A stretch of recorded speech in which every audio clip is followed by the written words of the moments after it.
সরাসরি আপনাদের সাথে যুক্ত হচ্ছে ফেনী 250 শয্যা বিশিষ্ট জেনারেল হাসপাতালের প্রশাসনিক ভবনের সামনে থেকে। আমরা এখানে যেমনটা দেখতে পেয়েছি, আজকে টানা তৃতীয় দিনের মতো এখানে এই হাসপাতালে কর্মরত মেডিকেল টেকনোলজিস্ট ও ফার্মাসিস্টদের 10ম গ্রেড বাস্তবায়নের দাবিতে তারা যে অর্ধ দিবস কর্মবিরতি সেটি পালন করছে। তারা বিভিন্ন ধরনের প্লে কার্ড এখানে হাতে নিয়ে এসেছে। আজকে তৃতীয় দিনের মতো সকাল 8টা থেকে বেলা 12টা পর্যন্ত তাদের এই যে অর্ধ দিবস কর্মবিরতি সেটি চলবে। গতকাল আমরা তাদের সাথে কথা বলে জেনেছিলাম যে আজকে তাদের শাটডাউন কর্মসূচির কথা ছিল, তবে সেই কর্মসূচি থেকে তারা ফিরে এসেছে এবং তাদের আজকের যে কর্মসূচি সেটি আজকেও অর্ধ দিবস কর্মসূচি হিসেবে তারা পালন করছে তাদের কেন্দ্রীয় নির্দেশনা মোতাবেক। তো আমরা এখানে এসে এই হাসপাতালে যেমনটা দেখেছি, তারা তাদের এই কর্মদিবস পালনের ফলে এখানে যে সমস্ত রোগীরা চিকিৎসা সেবা নিতে আসছে তারা কিন্তু ভোগান্তিতে পড়েছে। বিশেষ করে কিডনি ডায়ালিসিস যে ইউনিট আছে সেখানকার রোগীরা সবচেয়ে বেশি ভোগান্তিতে পড়েছে।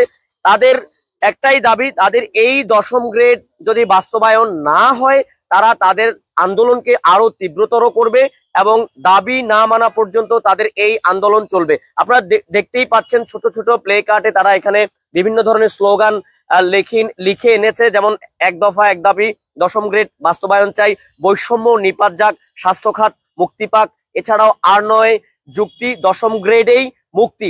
এই ধরনের কথাগুলো কিন্তু তারা লিখে এনেছে। তো টানা তৃতীয় দিনের মতো এই যে মেডিকেল টেকনোলজিস্ট এবং ফার্মাসিস্টদের যে কর্মবিরতি, সেই কর্মবিরতির ফলে অনেকাংশেই সেবা থেকে বঞ্চিত হচ্ছে 250 শয্যা বিশিষ্ট জেনারেল হাসপাতালে চিকিৎসা নিতে আসা যে সমস্ত রোগীরা আছে তারা। যেমনটা আপনাদেরকে জানিয়ে দিতে চাই, ফেনীর 250 শয্যা বিশিষ্ট এই হাসপাতাল ফেনীর মানুষের চিকিৎসা সেবার একমাত্র ভরসা, আস্থা।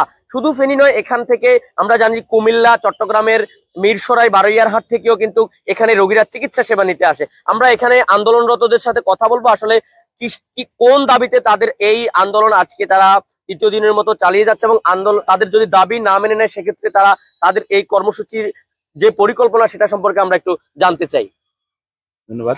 আসলে আমরা এই কঠোর কর্মসূচিতে আমরা কখনো যেতে চাই না। আপনারা জানেন বিগত 31 বছর যাবত আমরা বিভিন্ন আমাদের যেই ন্যায্য দাবি 10ম গ্রেড সেটার জন্য আমরা আন্দোলন করে আসছি, বিভিন্নভাবে অফিসিয়াল ফাইল ওয়ার্ক করে আসছি, কিন্তু আজ 3 দশক পরেও আমরা আমাদের ন্যায্য দাবিটুকু আমরা পাইনি। আমরা শুধু আজকে আমাদের ন্যায্য দাবির জন্যই আমরা এই কঠোর কর্মসূচির মধ্যে গিয়েছি এবং কর্মবিরতির মতো কঠোর কর্মসূচি আমরা দিতে চাই না, যেতে রোগী সাধারণের অনেক ভোগান্তি হয়। আমরা কারো ভোগান্তি করে আমাদের উদ্দেশ্য হাসিল করতে আমরা আগ্রহী নয়। আমরা সরকারের নিকট বিনীত অনুরোধ, আমাদের দাবিটুকু, ন্যায্য দাবিটুকু অচিরেই বাস্তবায়ন করে দিন। আমরা আমাদের কার্যক্ষেত্রে যথাযথভাবে আরো উজ্জীবিত হয়ে আমরা আমাদের কার্য সাধিত করব। ধন্যবাদ। আমরা আন্দোলনরত আরো একজনের সাথে কথা বলবো। এই যে আপনারা আন্দোলন করছেন, আমরা দেখেছি এখানে এই আন্দোলনের ফলে হাসপাতালে যে সমস্ত রোগীরা চিকিৎসা সেবা নিতে এসেছে তাদের চিকিৎসা সেবা ব্যাহত হচ্ছেন, তারা ভোগান্তিতে পড়েছে। তো এই বিষয়ে আসলে আপনাদের কি বলার আছে? আমরাও জনগণের একটি অংশ, আমরা জনগণের বাইরেরা, জনগণের এই ভোগান্তিতে আমরা নিজেরাও দুঃখিত এবং আমরা জনগণের কাছে এ বিষয়ে কিন্তু আমরা দীর্ঘদিনের যে একটা বৈষম্যের শিকার হয়ে আমরা দীর্ঘদিন যাবৎ একটা সংগ্রামের মধ্যে আছি, যেটা আমাদের ন্যায্য এবং প্রাপ্য পাওনা। এটা সরকারের নিজেরই দায়িত্ব যে আমাদের অধিকারটুকু আমাদেরকে ফিরিয়ে দিয়ে আমাদেরকে কর্মস্থলে ফিরিয়ে দেওয়া। আমরা কর্মস্থলে ফিরে যেতে চাই, আমরা রাজপথে থাকার জন্য আসি নাই, রাজপথ আমাদের জন্য না। যেহেতু আমরা এখানে রাজনৈতিক কর্মসূচি বাস্তবায়নে আসি নাই, আমরা আমাদের ন্যায্য প্রাপ্য সম্মানটুকু ফিরিয়ে পেতে আমরা আমাদের সম্মানের জন্য এখানে দাঁড়িয়েছি। আমরা আমাদের সম্মানটুকু পেলেই আমরা আরো বেশি প্রাণবন্ত হয়ে রোগীদেরকে সেবা দিব। ফেনীর জনগণের পাশে আমরা থাকবো ইনশাল্লাহ। আমরা একজন নারী টেকনোলজিস্টের সাথে কথা বলতে চাই। একটু আগে আপনি বলছিলেন আসলে এই দাবি না মানা হলে আপনারা কি আসলে কাজে ফিরবেন কিনা? দাবি বাস্তবায়নের জন্য রাজপথে নেমেছি, তাই আমরা চাই আমাদের দাবি বাস্তবায়ন হয়ে যাক, আমরা আমাদের কর্মস্থলে ফিরে যাই। আমরা আসলে দুটোই চাই, আমরা সাধারণ মানুষের দুর্ভোগও চাই না, নিজেদের ন্যায্য অধিকার হারাতেও চাই না। আমরা চাই সম্মানের সহিত নিজেদের সম্পূর্ণ মর্যাদা নিয়ে সাধারণ রোগীদের পাশে স্বতঃস্ফূর্তভাবে কাজ করতে। আমার নিজেরই যদি অসম্মান থাকে তাহলে আমি কিভাবে অন্য মানুষকে স্বতঃস্ফূর্তভাবে সেবা দিতে পারি?